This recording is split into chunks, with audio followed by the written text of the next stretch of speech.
Глава 20. Оттам Авраам се отправи към Негев и се засели между Кадес и Сур. След това се засели в Герар.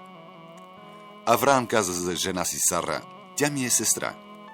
Затова герарският цар Авимелех изпрати да взе Сара.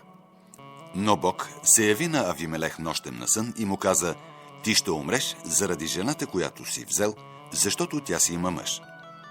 А Авимелех не се беше докоснал до нея. Господи, нима ще погубиш невинния народ? Нали той сам ми каза: тя ми е сестра? А и тя самата каза: той ми е брат.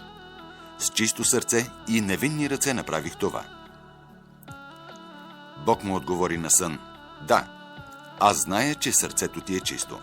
Затова те и удържах, за да не се грешиш пред мене, и не те оставих да се докоснеш до нея. А сега върни жената на мъжа й, защото той е пророк. Той ще се помоли за тебе и ти ще запазиш живота си.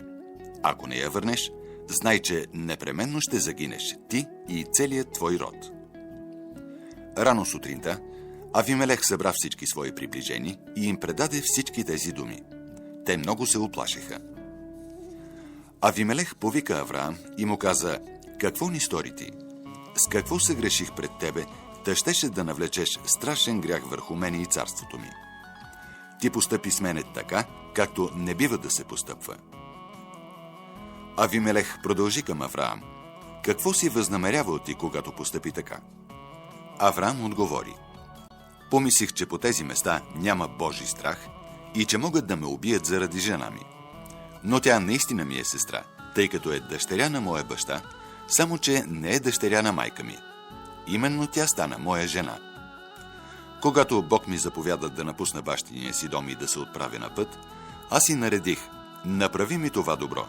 Където и да отидем, казвай за мене: той ми е брат.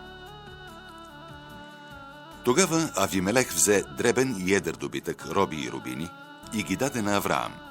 Върна му и неговата жена Сара с думите: ето земята ми е пред тебе.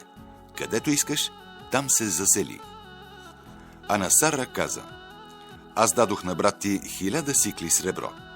Това ще покрие твоята обида в очите на твоите близки и твоята чест ще бъде възстановена.